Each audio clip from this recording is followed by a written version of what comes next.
So we're back on. Yeah, it looks like Restream's shat itself basically, which is the software I use to go to Facebook directly.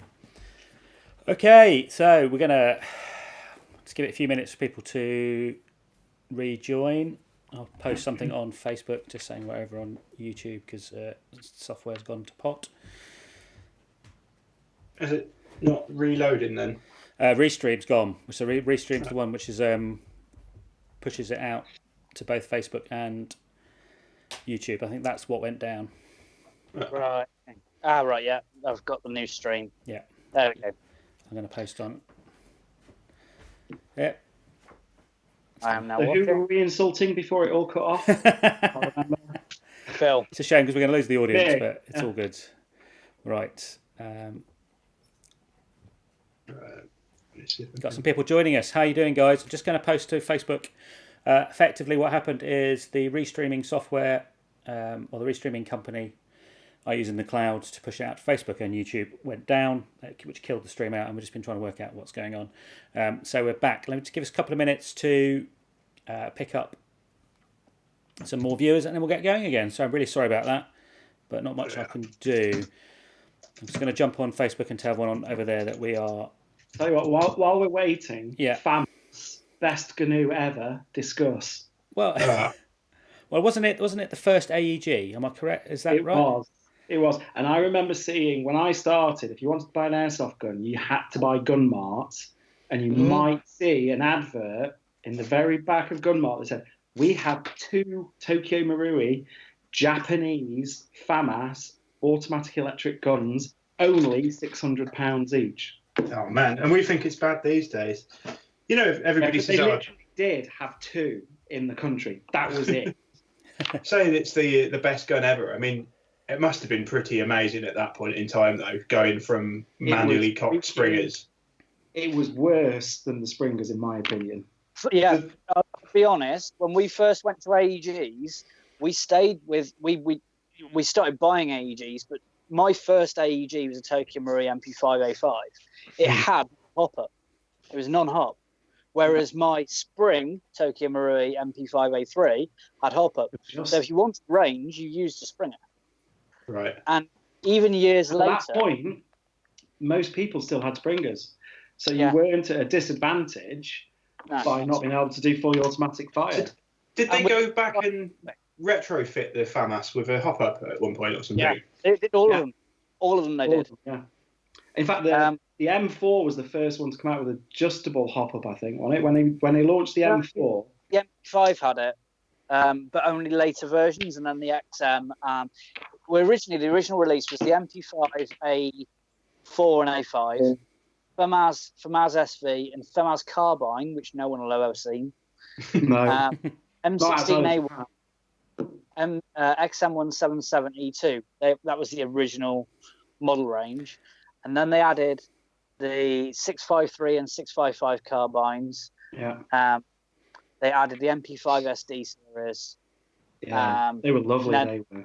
Grew from there.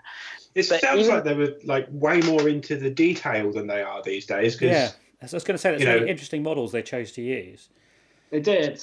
They did. And when the M4 was launched, that was a massive deal. Yeah, because that was like mainstream. That kind of took it mainstream, or as mainstream as Airsoft has been. And it was crap. You could shoot around corners with it out the box. They used to snap. It was brilliant. In fact, but saying that, my plastic-bodied M4A1 lasted at least 120,000 rounds before it stripped a piston. And that's when I started getting into building them up with metal bodies and things like that. So, you could get a metal body, which wasn't necessarily that common back then. So it was like a Hurricane kit, which was about 250 quid. And you had a choice of maybe 3 or 4. I remember those. I remember trying to fit some of those. And G&P, where you had every variant of M4 receiver and AR receiver. And some with random skulls on. The first aftermarket receivers were actually made by Sistema, before Sistema made any guns themselves.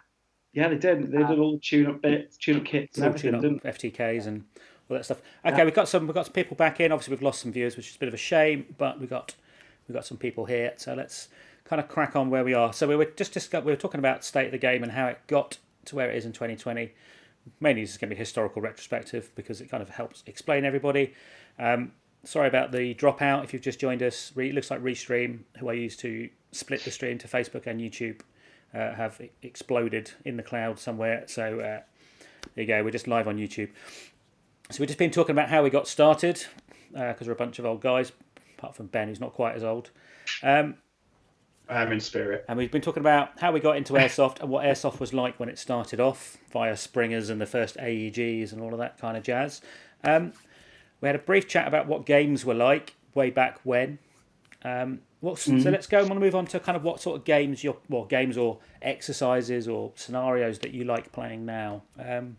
Phil, do you want to lead us off?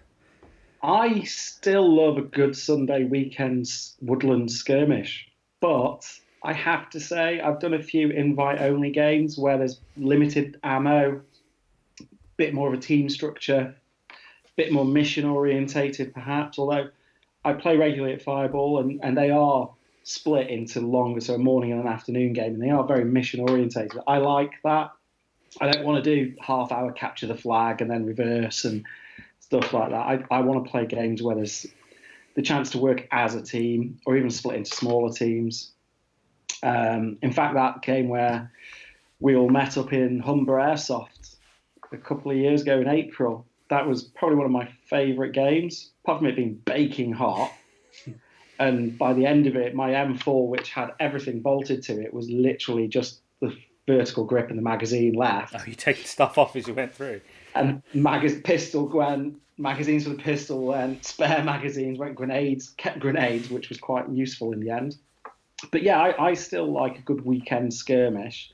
I've never done a 24-hour mil sim, and I don't think I ever will, but just because I don't think my back would take it with the screws and everything. But I like the concept, so I like mil sim light, to coin a phrase that's been used before. We're going to go on to in a minute, a bit later on. So, it's one day game, but a little bit more structured. Ben, what's your Airsoft like these days? Or what would you like it to be like if you did?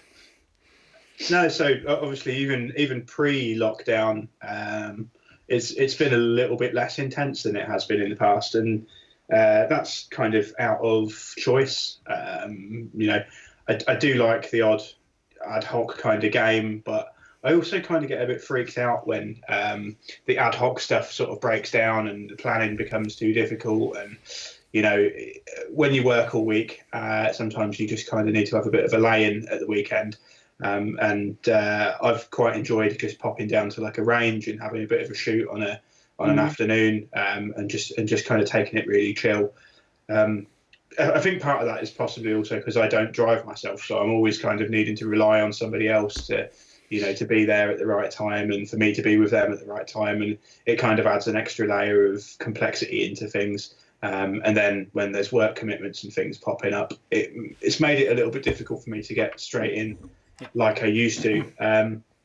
However, it's a bit of a strange one for me because I quite like my serious Airsoft, where you have a pretty intense game and you it's very team oriented and you'll all be radio frequency up and you'll all be in communication with each other. And you've organised some big games as well, haven't you, Ben? I know you've organised some really good, big, sort of semi. They were big games. They were big games. Yeah. Most of those games that we did with AI were kind of the novelty of playing the game was to be on a site that we might not have been on before. It might be a limited appeal. It wasn't necessarily groundbreaking in terms of an actual game to be played, or it was just kind of a calendar event for everyone to get together. And they were awesome fun. They were great fun. But I must say, I must be a bit of an Airsoft event butterfly, really, because when I'm there, I will enjoy your odd woodland game, although woodland games aren't really my bag at this point in time. I much prefer kind of more up close CQB stuff, or even like indoor stuff. I went to level 2 last year, at the end of last year, which is up in Manchester, and it's kind of like one floor of an old kind of factory unit that's all boarded out into a labyrinth of corridors, corners, doorways, left and right turns and sort of half barricades, window slots. and that was really, really awesome to play in. But it was only like a 3.5 hour session. So it was short, it was sharp, it was really intense. It's pretty much the opposite to your average woodland game where you'll go and you'll perhaps walk around for 3.5 hours.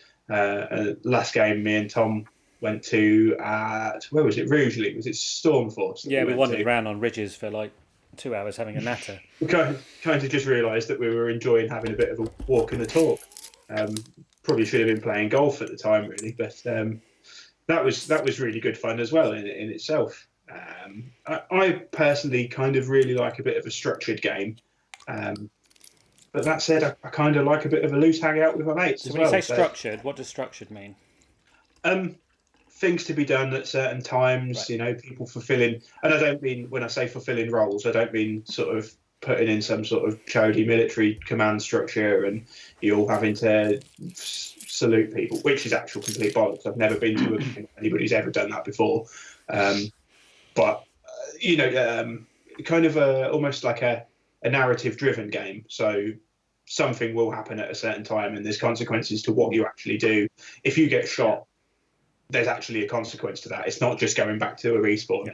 It is very, very LARPy, and I'd say that completely unashamedly. It's really, really good fun, and it is a true escape from just walking around. It's a true escape from your everyday life. You can just tap out, and your weekend you can actually be somebody a bit different. And I don't mean that in a kind of military fantasist kind of way either. I mean, you can just go and have some fun and escape the boring 9 to 5 or whatever. It's a true weekend out for your normal life. I enjoy games like that, and we've talked about it on the stream before. We really enjoy the gunman sort of film sim games, which is a bit odd. They're called film sim. They're kind of more of a LARP, really. I think if you talk to the organizer, he will quite happily tell you on the quiet that it's basically LARP. But if he calls it LARP, Airsoft just won't turn up. Yeah, I mean, I always I agree, but I always think all Airsoft is film sim to a degree. And when I explain it to people, when they start talking to me, I try to sort of steer away from the military side of things, because I know that's a part of it, of course. But you are basically acting out a film for yourself, and all of the experience that I've got is purely from films and playing Airsoft. I've never been anywhere near the military, so for me to say it's based on the military, it's not really. It's based on what I think it would be like in this dramatic world based on movies and cool stuff happening in films. And there's nothing really wrong about that. I don't think, is there? It's pretty good fun. Ben, yeah. Do you think we could categorise Airsoft games instead of doing it so it's like open day, mil sim, LARP, blah blah blah blah blah? If we did it as period of film sim, so you can have 80s cheesy films, which are high caps, unlimited ammunition, and wankerism, and then you can go for modern military film based on true story, gritty realism, the other end of the scale. Yeah. Then maybe add the John Woo one where you never have to reload. You've got a drum mag with like infinite. Everyone uses an F9 because it's easy to take the slide off. I think that's a really. And there's a few doves flying in the background as well. Gotta have doves. I think that's a really interesting point, actually, Gaz. And we're going to go into it a bit more of that a bit later. But I think that's probably a more sensible way of categorising Airsoft games than some of the names that we're using at the moment. Gaz, what do you get up to? Because I don't know how much you can talk about, but you do some fairly niche stuff. Yeah, I mean, I go from one extreme to the other. So, especially through the summer, I pop to my mate's site, Frontier, sometimes on a Sunday, where I'm literally going there to just have a bit of fun and chill out. I may not even do all of the day. I may just catch up with some people I haven't seen for a long time, go out for a bit of a shoot, run out some weapons I haven't used for a long time, which is generally what I use an open day for if I do go, is to use something that I haven't used for a while because it doesn't fit with what I'm doing. And then the other end of the scale is basically we recreate real exercises with airsoft guns, and they're not games at all. No. But whatever I'm doing, I'd rather not have it as a winner-loser situation. Like Ben was saying, I'd rather have it as a scenario. So if Team A does this and B fails to do that, then it's going to have a knock-on effect, rather than you win 10 points and an arbitrary amount of points. I don't give a fuck who wins at the end of the day, because if you encourage winning, you encourage cheating. Mm. Yeah. When I I used think to run it- up-to-date sites, I used to refuse to announce a winner at the end of the day. I Someone I used to can't say- remember the last time I ever asked who won. I hear it all the time. When I used to run open day sites, especially, I used to hear it every single day. And just say, who won? And I go, it was a draw. I We're have all seen We're on all open winners. days guys with, like the clickers door menus Yeah. to record their kills versus You're deaths. joking. Oh, yeah. I've seen that. I mean, that is just like, I've seen no. on the side guns as well. Oh, Yeah, I'm not fucking joking. Get in this. we are going to offend people tonight, guys. Honestly, I think if you said anyone does something- that, just get in the sea, right? Honestly, that's just not my channel Hold your breath for whatsoever. an So hour. if you're watching me, Why? I think you said something really interesting there, though, Gaz. If you want Airsoft to be competitive, right, it can't be in its current Speedball. form. Yeah. Because in its current format, it's subjective. You think you hit him, and he doesn't think you did. Mm. And even a marshal is only putting his opinion across. There's nothing arbitrary to mark who's been hit by whom. And paintball's the same to an extent, to be honest with you, but paint is the divine. Did it burst? Did it not? Well, regardless of whether you were hit, did it burst? No? All right, he's not hit. Whereas in Airsoft, it's far too subjective. It cannot be a sport until subjectivity is removed. Simples. Yeah. No. No, I what think we was discussed said, this the other Gaz, day that Sorry, Sport Ben. England would never classify Airsoft as a sport. not a chance. It doesn't meet any of the. It's not even close to any of Well, the bear in mind, criteria. but if we go back to Sport. our definition from And I last, hope it never makes it. if we go back to my definition from last week, the acting out of military and law enforcement scenarios for the purposes of recreation, that's not sport. It's also No. not competition, right? No. Yeah. It's just not. So if you're trying to We've got a- compete, so Ben, you wanted to ask Gaz something. Yeah, I was just going to. I'll ask him in a second, but I just noticed we've got quite a lot of viewers on at this point in time. So let's build it up a little bit and just say "fuck Speedsoft" a couple of times, Yeah. Fuck 'em. and we'll see how Shit. many people we can get on at once. Guns are shit.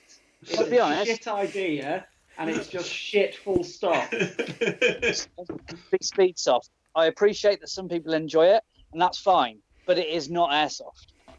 No. Airsoft is different to speed soft in very much the same way paintballers will tell you that paintball is not all about speedball. It's Yeah. it's Well, speedball's the that's kind of else. acceptable face of paintball that they used to present. The, To, the tournament side, isn't it? Yeah. Yeah, with spandex and. Ben, do you want to ask you a question? Because I'm going dirty. to segue into another topic. Yeah. Oh, what was it?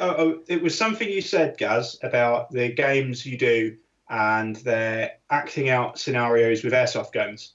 And it kind of links in actually about talking about airsoft as a sport and there being consequences to your actions and things like that.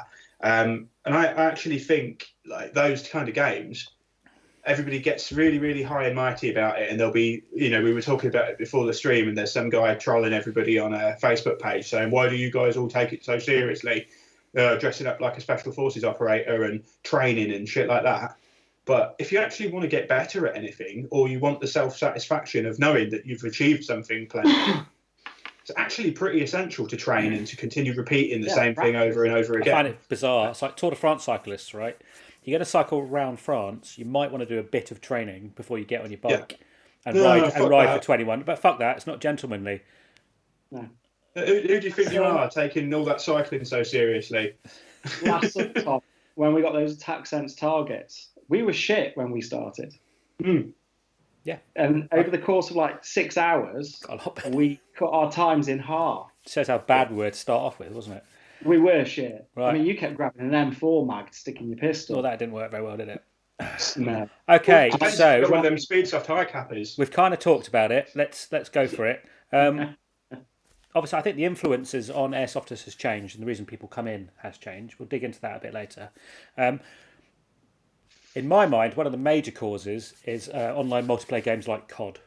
Okay, so do we think games like that have influenced how airsoft games are run and how games are played and also the kind of what people want when they're coming into airsoft now?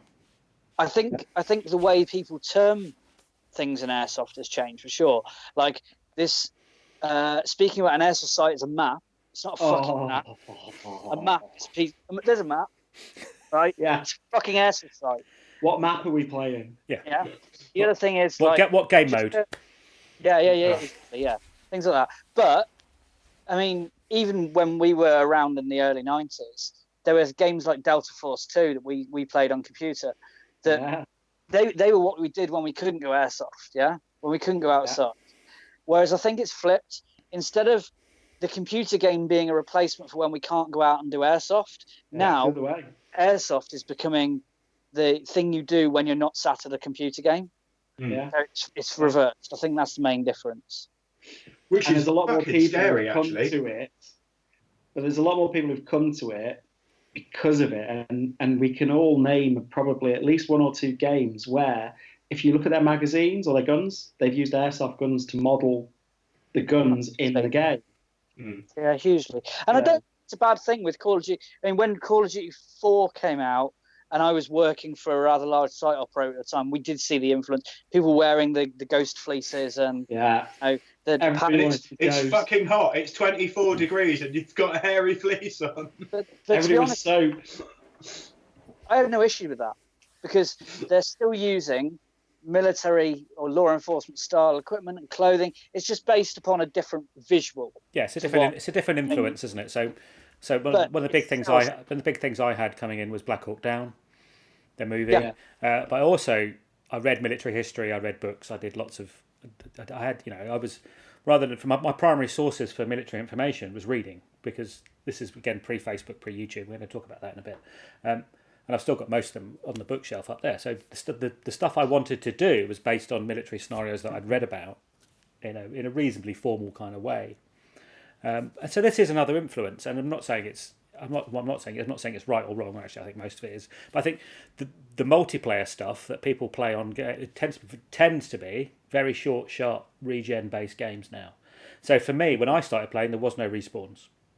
No. Right, you got shot, you went and sat down for however long it took for the rest of the game. You maybe get one or two medics, but once you're out, done. It's a good point. I'd forgotten about that. But I think it's a good thing that we have respawns now, because that actually, when Airsoft started getting bigger and there were more people on the site, that encouraged cheating, because if you were hit, you were out. That's why we put medics in when we did First and Only at Matlock. We put at least one medic in just to stop. We noticed it. Keep it going. Keep people going. And if we did respawn, we made it really inconvenient. They had to walk a very, very long way. Yeah.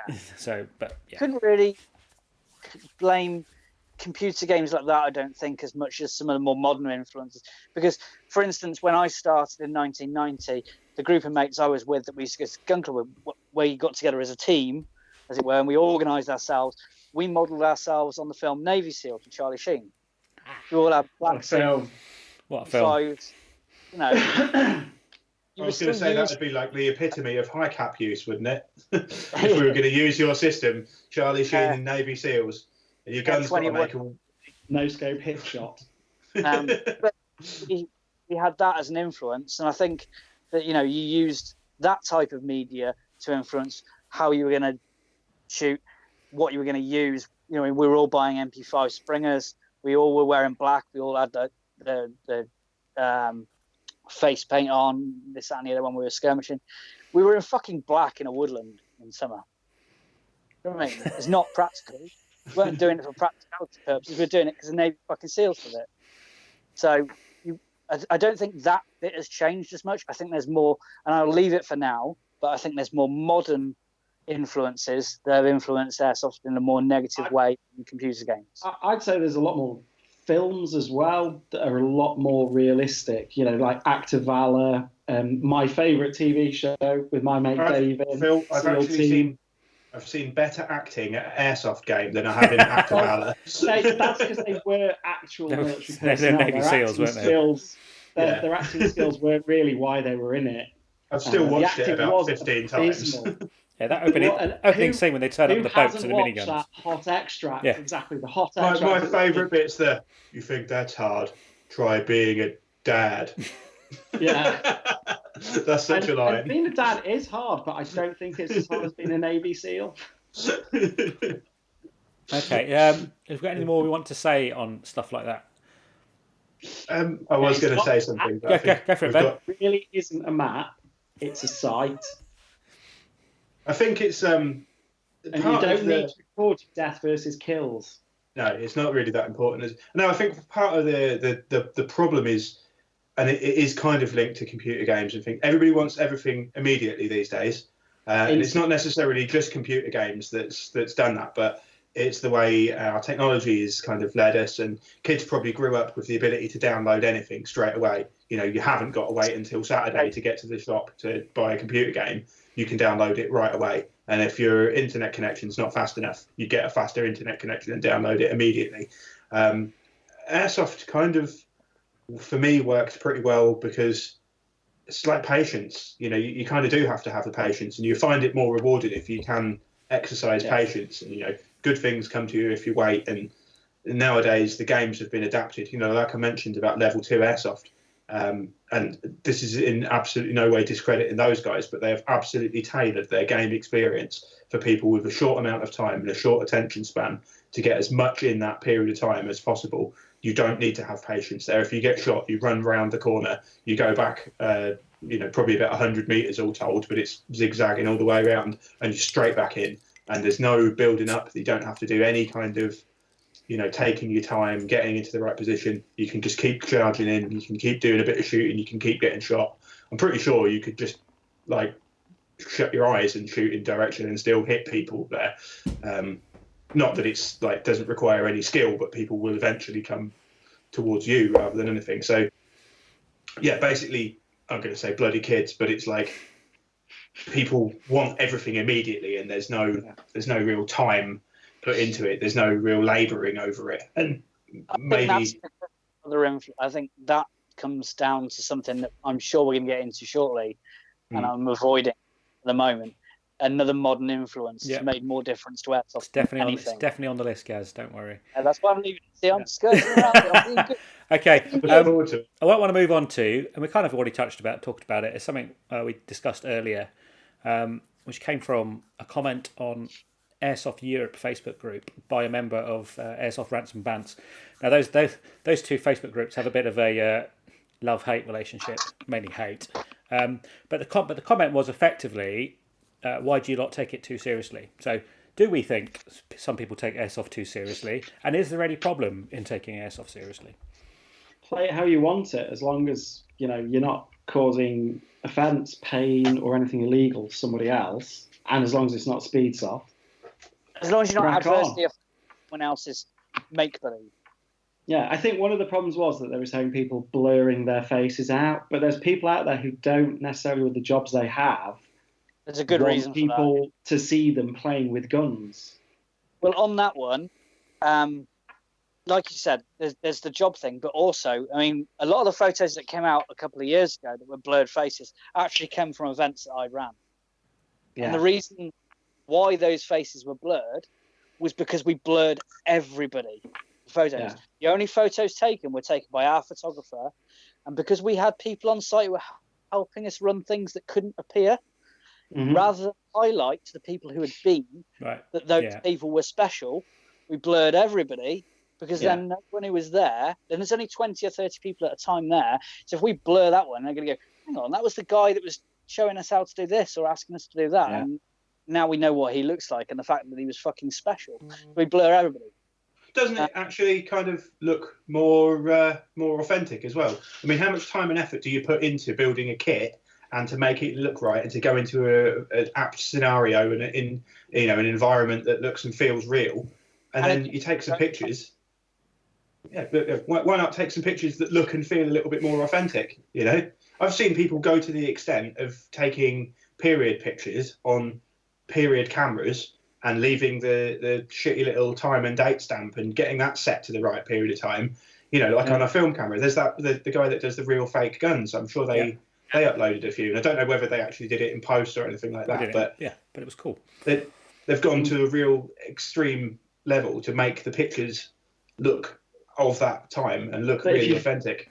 Flip that around then, you know, you've got the guys then who are running around in fucking dressed up as a bunny with a dildo strapped to the end of their rifle for a knife kill. You know, how is that any more right? I'd probably blur my face out if I was doing that. I'd definitely blur my face out doing that. Blurring the face out is that when we've had photos taken in a scenario that is quite realistic, with everybody dressed very realistically, with a realistic background. So it's obviously not on an airsoft site. Those photos, if your identity wasn't blurred, we've already had photos put on Instagram by military pages who claim that they're genuine guys. Yeah. And we've had to message them and email them and threaten them and say they belong to us, take them down, they're not military, they're airsofters. Now, if those people's faces had been on there, other airsofters would have gone, they're fucking waltzing. But they're not, because it wasn't the person in the photograph that's been... Even worse, somebody who doesn't like the military could see them and then target them completely, somebody completely innocent. So we blur everybody and fuck what the trolls say. Some poor fucker could end up getting a tattoo of you. There is. How many guys do you reckon have got your face on their back, Ben? There's at least one we know of. There's at least one, isn't there? There's at least one. And it doesn't mean it like that. there is one guy at least. Most of the guys that make comments about people blurring their face on social media do so because they don't have the foresight or the intelligence to realise there's legitimate reasons for doing so. You know what else I think it is as well, Gaz? It's this reverse snobbery we talked about before. It's the people who fucking have a go at you if you've got a £1,000 gun. Like, when I got my Mark 46, the amount of abuse I got posting video reviews. So that it was nothing to do with the gun, Phil. Cheers, man. I would most of them from B Web. At Google, at Hotmail. There's that reverse snobbery bollocks going on that, you've got better kit than me, so you're obviously a tosser. It's bullshit. I've seen it happen so few times that it's negligible.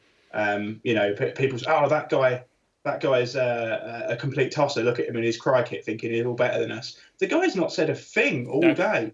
I haven't heard a peep from him. And there's a group of guys on the other side of the safe zone. Oh, that guy with the cry kit's a absolute tosser. Yeah, he's got one of them systemas. No, he hasn't.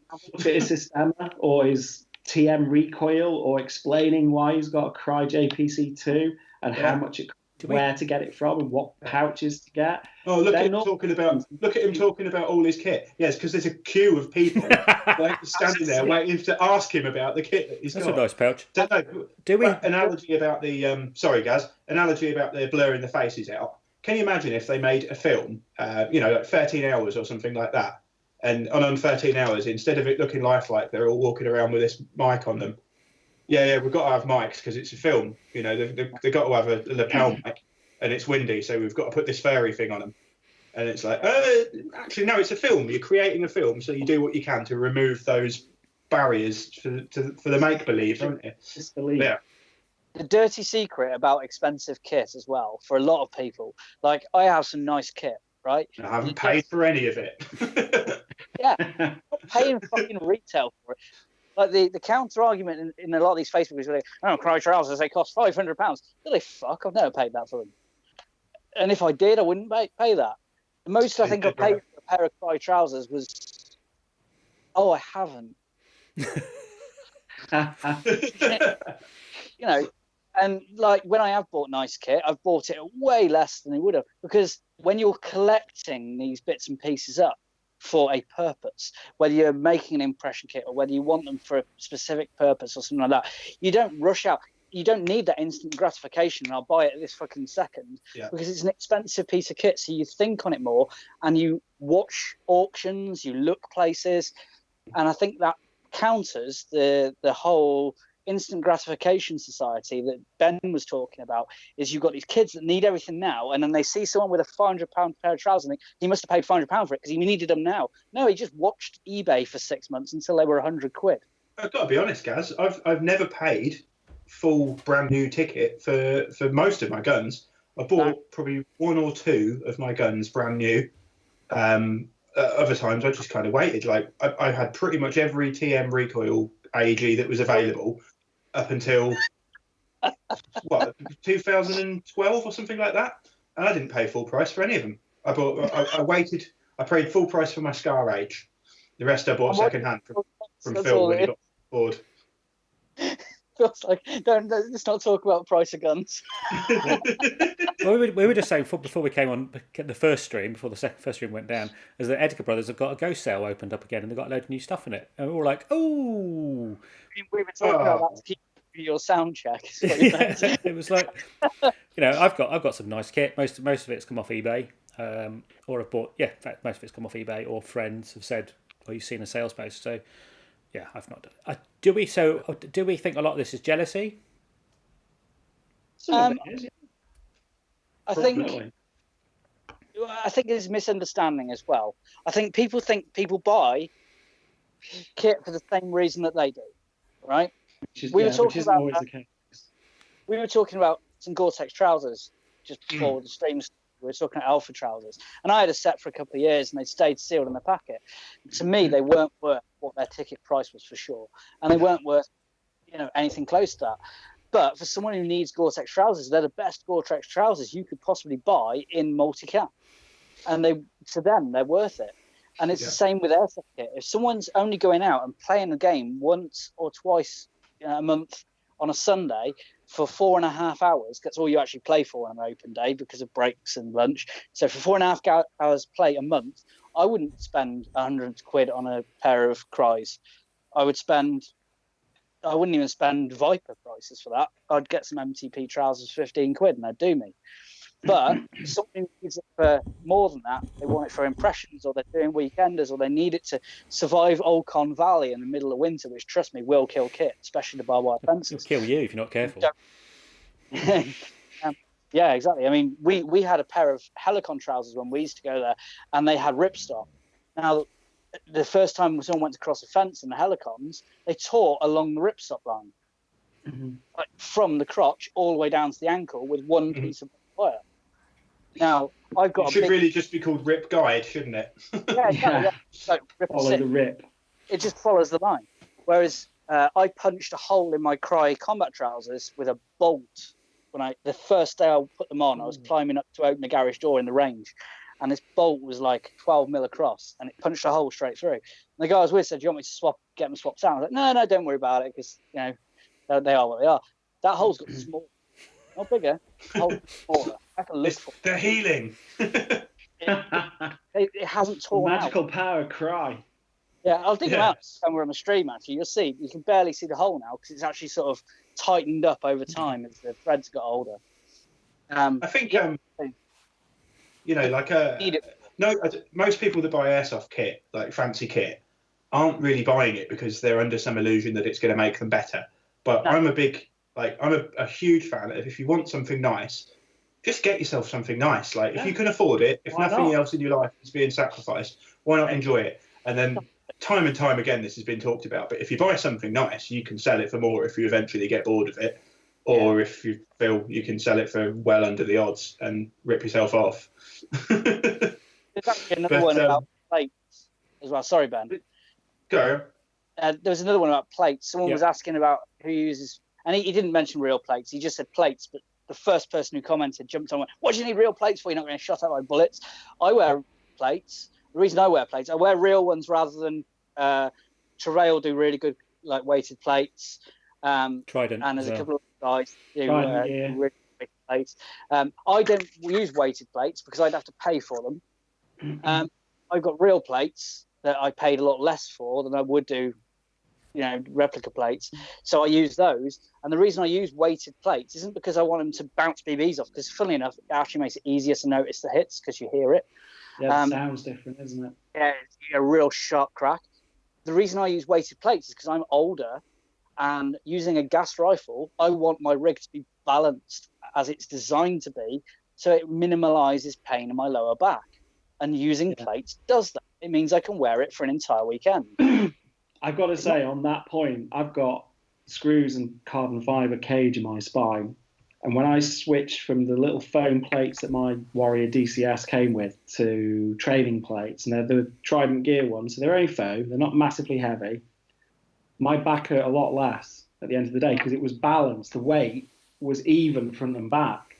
Rather than just all being on the front, dragging down, it was so much more comfortable. And I didn't notice wearing the plate carrier anywhere near as much.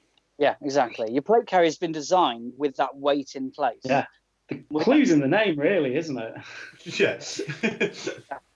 I'll be honest, if I do go to an open day, I have a major bugbear. If I see someone with nothing in a plate carrier, so it's just like a bib. Yeah. Well, first, ask them where they got the bib from, because that's always a good way to start. So why are you wearing that? It's an extra layer. It makes you warm. Why don't you just wear like pouches on your hip? Yeah, chest or lightweight chest rig or something. Yeah, because all they're carrying, and they're also all the they're carrying is 2 mags and a radio. Get a mag out because the thing just folds up every time they try and get anything. So our reach and often our shape or broader, and the plate carrier just folds without the. Yeah. So somebody in the comments has just said, I guess in reference to gear, because the comments got a little bit of a lag. Do you not think it's more a case of you get what you pay for? And I just kind of wanted to, yes, you do get what you pay for. I am under no impression at any point in time that I'll ever be able to put military kit through the stresses and strains that it is designed to tolerate and accept. However, I probably will use it for longer than it was designed to be used, because the scary thing is what Cry trousers have got something like a 90-day use life or something on them, and they're only supposed to be washed 3 times before they're replaced. I know they get used a lot more than that by people, but that is what Cry designed them and state that their optimum operation is. Yeah, it's operational life. Yeah, and a lot of that's down to the IRR treatment more than anything else. But I don't think I'm ever going to push anything that hard. But yes, I agree and disagree that you get what you pay for. However, you do kind of need to understand what you need. Again, to talk about, like, me and Tom have a bit of a background in cycling, and with bikes, it's kind of how AEGs are going, really. The law of diminishing returns is really, really sort of apt. I know, sorry, Phil, I kind of forget that you're into bikes as well, mate. I'm more into crashing them and having surgery. I don't stay on them long enough to ride it very far. Yeah, you get your bike, and like if you say you buy a £2,000 bike, which by all intents and purposes isn't exceptionally expensive, but it's a reasonable starting point. And on your £2,000 bike, you'll probably spend 150 quid on some new tyres. And the new tyres that you buy for that bike will be remarkably lighter than the tyres that came on the bike as standard. Yeah, much faster. And that will make a huge impact to the feel of that bike and the weight. And then you start going all the way through and buying all the different components, a bit like you would in an airsoft gun. I've upgraded these gears. And by the time you get down to the finer details, you're buying a 4mm long M3 bolt that's made out of titanium instead of stainless steel, and you were saving less than half a gram, but that bolt will cost you 55 quid. Does anybody think they are good enough and be able to put that bike through such an intense regimen of usage that half a gram will actually make a difference? If you're trying to win the Tour de France, maybe. Yeah. If you were at peak performance and you were in... Which I'm in no danger of being at peak performance. Like I said, I'm normally in the back of an air ambulance, so... Performing at your peak. Peak flow. Yeah. Scale. I've reached the top of where I should ever be. The peak of the crash is sort of where no, but you're right. I mean, look at TM recoils. They work really well out of the box. Yet people will, before they pull the trigger, spend twice as much on upgrades as the gun. Yeah. Do you might get 10 foot of extra range. Are you actually shooting at that extra range limit? Or has somebody shot you before then that you didn't see? Are you actually benefiting from that polished bloody internal rail? Is that making your shots go that bit better, quicker, faster onto target? Because you're still the same numpty shooting it, and I include myself in that. I'm no brilliant shot. I miss more than I hit. I don't mind the polished rails. It's when they start polishing shit, which is not in any sort of contact surface whatsoever. Yeah, you're like, really? Polish the outside of the gearbox because it's polished. The reason for that is you've got to have a good excuse for having someone's gun for 18 months and not talking to them. Well, it looks good on Instagram. So that's a good segue for us. Social media. So when I started playing, there wasn't any. It did not exist. I thought you said sexual media. Sexual then, Tom. media. Well, there's loads of that online. There was But- very different. But yeah. So, if you were invited, you could find an online forum. So Yeah. So let's frame this question. Okay, so what influence do we think social media such as Facebook, YouTube, and Instagram has had on Airsoft? Ruined it. Good and bad. Go for it, Gaz. Ruined it. Ruined Okay. it. Yeah. Why is that? Because of the instant gratification thing, primarily, is people expect to have every answer to every question they ever come up with, no matter how ridiculous I see where you were going. right now. And regardless of whether they get the answer or not, they're still not happy because it's not the answer they actually wanted. No. Yeah, well, I'm glad you said that. I was going to say also, exactly that. They don't want to actually. If you say use the search function, it's like I'm going to ask the same question that's been asked 30 times today already because I want an answer. Yeah. Because I couldn't find the right answer to the question I wanted to ask is usually the reason. Yeah. But the other thing is that there's more about winning in an Airsoft game on social media than there ever would have been at a skirmish. So the competitive side of Airsoft has been pushed by the competitive aspect of social media and the need for attention. Yeah. And I think that primarily with video functions, so YouTubers, sorry, Tom. Yeah. No, Ben Skinner is that's English Kiwi, isn't it? It is, Ben Skinner. yeah. He has literally just commented, asks this whilst streaming on social media. I don't think any of us are blind to the level of irony there. Yeah. We revel in that level of irony. Mind you, I don't think anybody's coming here to get answers, are they? Do you remember at the start of this stream, or the start of the original stream, we said, how do we all get into Airsoft? And we all said, so-and-so asked me. Yeah. Or, yeah? Well, now, the answer, if you ask 90% of people, they say, I saw about it on Instagram, I saw it on YouTube, I saw it on social media. A Mad Bible video or something like that, wasn't it? Yeah. So, I wanted to come and shoot some people in the head as well. Yeah. Oh, nominated. don't get me started on that. You used to have to be a respected, trusted friend of someone that was already doing it to get invited to Airsoft. Now you have to be a fucking idiot with a keyboard and an internet connection. Yeah. I mean, I remember going to a first game and I borrowed a gun and, kind of got the talk from the people that borrowed it. From like, basically, be careful with it. You break it, you bought it. Be careful with it. They're not indestructible. Try not to fuck it up. If you do, I'll pay for it if it gets broken. I'll pay for it if it gets broken. It stopped working. I'm really, really sorry. The gun stopped working. Yeah, it doesn't matter. Just grab another one out the boot. You're just like, oh, no, but I'll pay for it. No, that's fine. Just get another one. Come on. And it's just kind of like that level of respect that was sort of instilled and very much prevalent throughout everybody. Not now. That was in it. It seems to have changed. And I'm not going to say that's just. Sorry, Phil. Go on. Sorry, no, it's all right. Carry on. I'll go after you. No, I'm not going to say that's just. This is getting really old manny now as well. But I'm not going to say that's just in Airsoft as well. But there is a very small level or a decline in the level of sort of respect between people in kind of all kinds of places nowadays. Maybe coronavirus and us all being stuck at home might actually make us be a bit nicer to each other afterwards.